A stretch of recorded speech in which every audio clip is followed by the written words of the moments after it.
નમસ્કાર દોસ્તો, સુપરફાસ્ટ તાજા સમાચારમાં તમારું સ્વાગત છે। દેશ, દુનિયા અને ગુજરાતના તાજા, મોટા અને સૌથી મહત્વપૂર્ણ સમાચાર જાણીએ તે પહેલા તમે ચેનલમાં નવા હોય તો ચેનલને જરૂરથી સબસ્ક્રાઇબ કરીને વિડીયોને લાઇક કરી દેજો।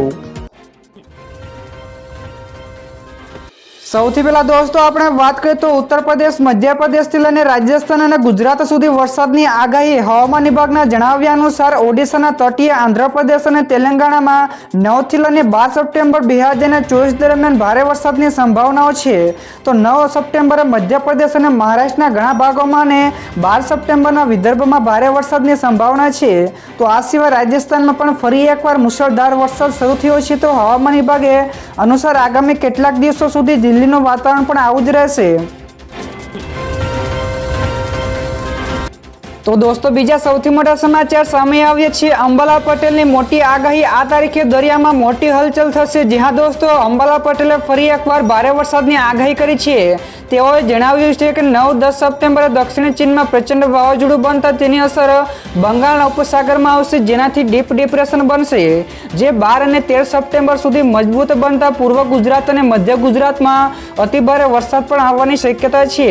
તો 12 અને 13 સપ્ટેમ્બરથી ગુજરાતના હવામાનમાં પલટો આવતા ભારે વરસાદની શક્યતા દર્શાવી છે। તો દોસ્તો આગળ વધુ એક સૌથી મોટા સમાચાર મળ્યા છે। ભારે વરસાદના લીધે ખેતીના નુકસાનીનો સર્વે ચાલુ છે। તો રાજ્યમાં ક્યાંક ભારે તો ક્યાંક અતિભારે વરસાદના કારણે થયેલા પાક નુકસાનીનો સર્વે હાથ ધરવામાં આવ્યો છે। તો આ સિઝનમાં સમગ્ર ગુજરાતમાં ભારે વરસાદ વરસ્યો છે, ત્યારે ખેતરોમાં વધુ પાણી ભરાઈ જવાથી પાકને વ્યાપક પ્રમાણમાં નુકસાન પણ થયું છે। તો હાલમાં સામે આવેલી માહિતી અનુસાર અમદાવાદ જિલ્લા પંચાયતના જિલ્લા ખેતીવાડી અધિકારી દ્વારા કૃષિ વિભાગની સૂચનાથી અમદાવાદ જિલ્લામાં ખેતીને થયેલા નુકસાન માટેનો સર્વે હાથ ધરવામાં આવ્યો છે। તો દોસ્તો તમારા વિસ્તારમાં પણ ખેતીના પાકને નુકસાનીનો સર્વે ચાલુ છે કે નહીં, ફટાફટ નીચે ઝડપથી કોમેન્ટ કરજો। તો દોસ્તો બીજા સૌથી અગત્યના સમાચાર, શાકભાજીના ભાવ આસમાને પહોંચ્યા છે। તો ભારે વરસાદના કારણે હોલસેલ શાક માર્કેટમાં લીલોતરી શાકભાજીની આવક પણ ઓછી થઈ રહી છે।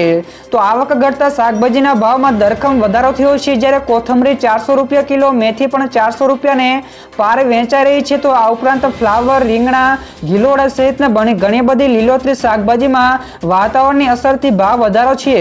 તો લીલોતરી શાકભાજીના ભાવમાં સરેરાશ 50 થી લઈને 60% જેટલો વધારો થયો છે। ત્યાર પછી દોસ્તો બીજા સૌથી મહત્વપૂર્ણ સમાચાર, સરકારી ઇમારતો માટે સૌથી મોટો નિર્ણય। જી હા દોસ્તો, રાજ્ય સરકારની વિવિધ સરકારી વિભાગોની ઇમારતો ઉપર સોલાર રૂફટોપને સ્થાપિત કરવામાં આવી રહ્યા છે। તો આ યોજના અંતર્ગત માર્ચ 2024 સુધીમાં રાજ્યની વિવિધ સરકારી વિભાગોની ઇમારતો ઉપર 56.8 મેગાવોટ ક્ષમતાની 3023 સોલાર રૂફટોપ સિસ્ટમ સ્થાપિત કરવામાં આવી છે। તો આ વર્ષે રાજ્યની વિવિધ સરકારી ઇમારતો ઉપર 48 મેગાવોટની ક્ષમતાની સોલાર રૂફટોપને સિસ્ટમ સ્થાપિત કરવામાં આવશે। તો તે માટે સરકાર દ્વારા 177.4 કરોડની રકમની પણ જોગવાઈ કરવામાં આવી છે। તો દોસ્તો ફટાફટ આ સિવાયના બીજા સમાચારની વાત કરવામાં આવે તો રાજનાથસિંહનું મોટું નિવેદન। તેમણે કહ્યું કે પીઓકેના રહેવાસીઓએ ભારતમાં જોડાવું જોઈએ। તો જમ્મુ કાશ્મીરના રામબનમાં રક્ષા મંત્રી રાજનાથસિંહે મોટું નિવેદન આપતા કહ્યું કે પાકિસ્તાન અધિકૃત કાશ્મીર એટલે કે પીઓકેના રહેવાસીઓએ ભારતમાં જોડાવું જોઈએ। તો અમે તેમને પોતાના ગણીએ છીએ। તો એક ચૂંટણી રેલીને સંબોધિત કરતી વખતે રાજનાથસિંહે આ નિવેદન આપ્યું હતું। તો આ સિવાય રાજનાથસિંહે વિશેષમાં કહ્યું કે જમ્મુ અને કાશ્મીરમાં સ્થિતિ બદલાઈ છે, જે યુવાનો પાસે હવે પિસ્તોલ અને રિવોલ્વરને બદલે લેપટોપ અને કોમ્પ્યુટર છે। ત્યારબાદ દોસ્તો આગળના બીજા સૌથી મોટા સમાચાર સામે આવ્યા છે। જૂની પેન્શન યોજનાના મુદ્દે કર્મચારીઓ પેન ડાઉન આંદોલનમાં મૂડમાં છે। જ્યાં દોસ્તો જૂની પેન્શન યોજના ફિક્સ પગાર પ્રથા નાબૂદ કરવા 17 સપ્ટેમ્બરના રોજ કર્મચારીઓ પેન ડાઉન આંદોલન કરવાના મૂડમાં જોવા મળી રહ્યા છે। તો ગાંધીનગરમાં ગુજરાત રાજ્ય કર્મચારી મહામંડળની બેઠક પણ યોજાઈ છે। તો ગુજરાત રાજ્ય કર્મચારી મહામંડળ દ્વારા જૂની પેન્શન યોજના અને ફિક્સ પગારની પ્રથા નાબૂદ કરવા સહિતના મુદ્દાને આગામી સમયમાં આંદોલનને લઈને બેઠક પણ યોજવામાં આવી રહી છે। ત્યારે આગામી સમયમાં બેઠક મળ્યા પછી આગળની રણનીતિ પણ ઘડાશે। ત્યાર પછી દોસ્તો બીજા સૌથી મહત્વપૂર્ણ સમાચાર, ગુજરાત ફરી એકવાર વરસાદી સિસ્ટમના ઘેરામાં છે. તો હવામાન વિભાગ દ્વારા ફરી એકવાર રાજ્યમાં વરસાદની આગાહી કરી છે, જેમાં આગામી 4 દિવસ દરમિયાન ઉત્તર અને પૂર્વના જિલ્લાઓમાં ભારે વરસાદની આગાહી સાથે યલો એલર્ટ પણ જાહેર કરવામાં આવ્યું છે. તો દોસ્તો ઉલ્લેખનીય છે કે ગુજરાત રાજ્યના મોટાભાગના જિલ્લાઓમાંથી ચોમાસાએ વિરામ લીધું છે, પરંતુ હજુ ઉત્તર પૂર્વના જિલ્લાઓમાં ભારે વરસાદની શક્યતાઓ પણ સેવાઈ રહી છે. ત્યારબાદ દોસ્તો ઝડપથી આગળના બીજા સમાચારની વાત કરવામાં આવે તો ધરોઈ ડેમની સપાટીમાં થયો ધરખમ વધારો, તો નીચાણવાળા વિસ્તારોને પણ એલર્ટ કરાયા છે. તો ઉપરવાસમાં વરસી રહેલા ભારે વરસાદના પગલે ધરોઈ ડેમની સપાટીમાં સતત વધારો જોવા મળી રહ્યો છે. તો સપાટીમાં વધારો થતા નીચાણવાળા વિસ્તારોને એલર્ટ કરી દેવામાં આવ્યા છે. તો ધરોઈ ડેમની સપાટી 613 ફૂટે પહોંચતા ડેમ હાલ વોર્નિંગ લેવલ ઉપર છે. તો જ્યારે મહેસાણા, સાબરકાંઠા, ગાંધીનગર, બનાસકાંઠા, ખેડા, આણંદ, અમદાવાદ જિલ્લા કલેક્ટરે પણ એલર્ટ આપી દેવામાં આવ્યું છે.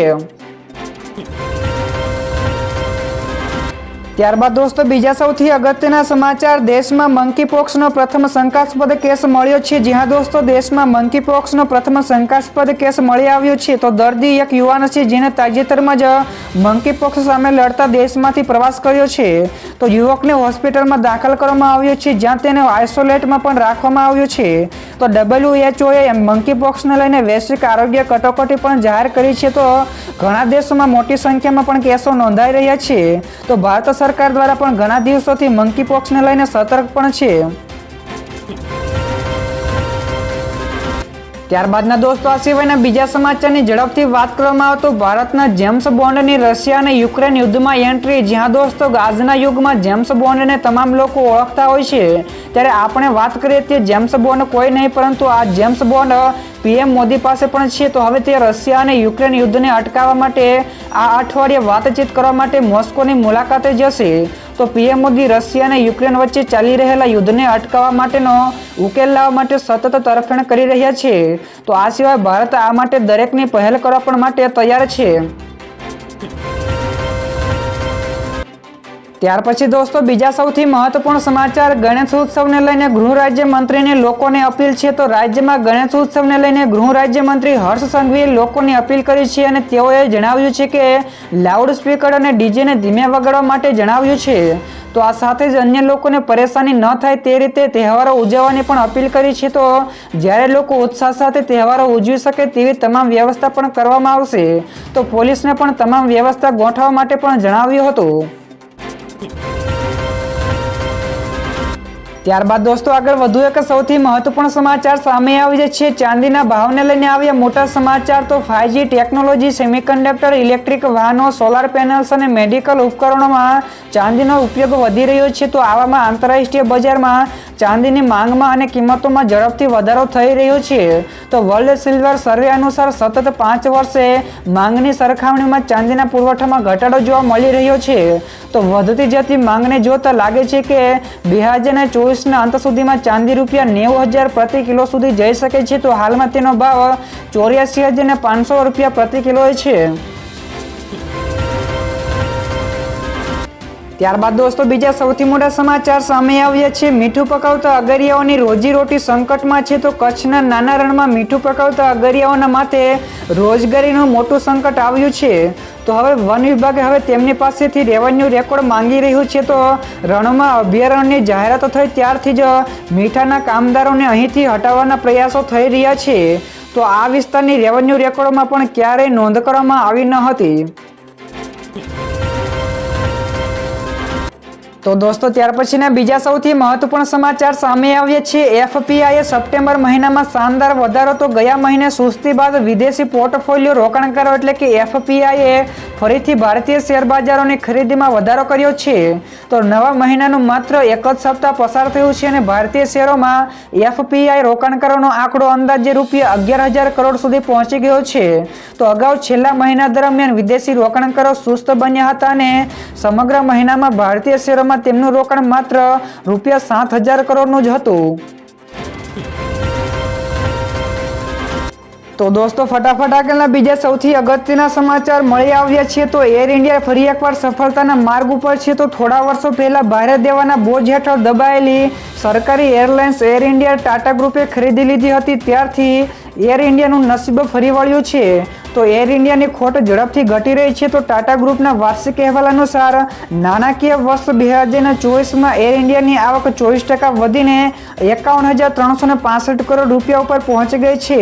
તો એરલાઇન્સે ગયા નાણાકીય વર્ષમાં જ અત્યાર સુધીનો સૌથી વધુ આવક મેળવી છે.